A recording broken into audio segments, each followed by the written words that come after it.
किए किए डाकुछंती आसुची आसुची माँ आपण किए माँ झियो तो भजन मु सबुबले शुणुछि ସେଥିପାଇଁ ଚାଲି ଆସିଲି।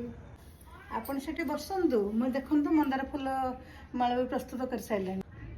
କ'ଣ କହିଲେ ମା? ହଁ, ଦୁର୍ଗା ସପ୍ତଶତୀ ବି ମୁଁ ଗାଏ। ଆଜି ଟିକେ ଦୁର୍ଗା ସପ୍ତଶତୀ ପଢ଼ିବୁ। ହଉ ହଉ ମୁଁ ଗାଇଦେବି, ଆପଣ ଶୁଣିବେ। ଆଉ ମୁଁ ଉପରେ ଠାକୁର ପୂଜୁଛି, ଆପଣ ଆସନ୍ତୁ। ଆସିପାରିବେନି ତାହେଲେ ଆପଣ ଏଇ ସୋଫା ଉପରେ ବସନ୍ତୁ, ଆଉ ମୁଁ ବଡ଼ ପାଟିରେ ଗାଇବି ହେଲା। ହଉ ମା ଆସନ୍ତୁ, ଏଇଠି ବସନ୍ତୁ। ପଢ଼େଇକି ଶୁଣେଇବୁ ଲୋ ମା ମତେ ଆଜି, ରୋଗନାଶକ ମନ୍ତ୍ର ଟିକେ ମତେ ଶୁଣେଇବୁ। ହଉ ମୁଁ ସେ ସୋଫାରେ ବସୁଛି। ହଉ ମା ଆପଣ ଏଇ ସୋଫାରେ ବସନ୍ତୁ ହେଲା, ମୁଁ ଭଲ ଭାବରେ ଝାଡ଼ିଦେଲି। ଏଠି ଉପରେ ପୂଜିବି, ଆପଣ ଏଇଠି ସପ୍ତଶତୀ ଶୁଣିବେ ହେଲା ମା।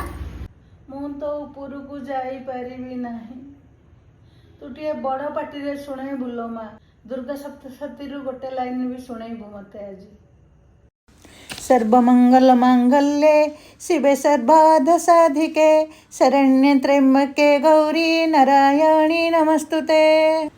सांग माने रोगनाशक मंत्र हेउची रोगान् शेषान् पहंसि तृष्टा रुष्टा तु कामान् सकलान् भीष्टान् त्वामाश्रितानां न विपन्नराणां त्वामाश्रिताभ्याश्रयन्तं प्रयन्ति।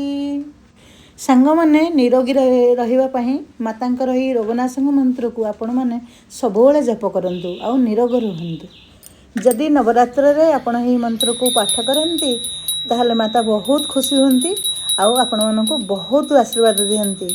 ଆମମାନେ ସମସ୍ତେ ନିରୋଗୀ ରହିବା ଦରକାର, ତେଣୁ ଆପଣମାନେ ନିଶ୍ଚୟ ଜପ କରନ୍ତୁ। ମୁଁ ଆପଣଙ୍କ ପାଇଁ ପ୍ରସାଦ ନେଇକି ଆସିଛି, ଲେମ୍ବୁ ପାଣି ପିଇବେ? ହଉ ହଉ। ମା ଦୁର୍ଗା ତତେ ସବୁବେଳେ ଆଶୀର୍ବାଦ ଦିଅନ୍ତୁ।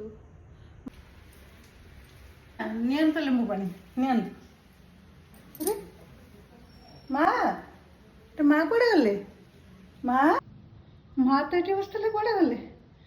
ନା ଫୁଲ ବି ମା କୁଆଡ଼େ ଗଲେ? କାହିଁ ତଳ ତଳ ନାହାନ୍ତି? पार करो मेरा बेड़ा भवानी, पार करो मेरा बेड़ा।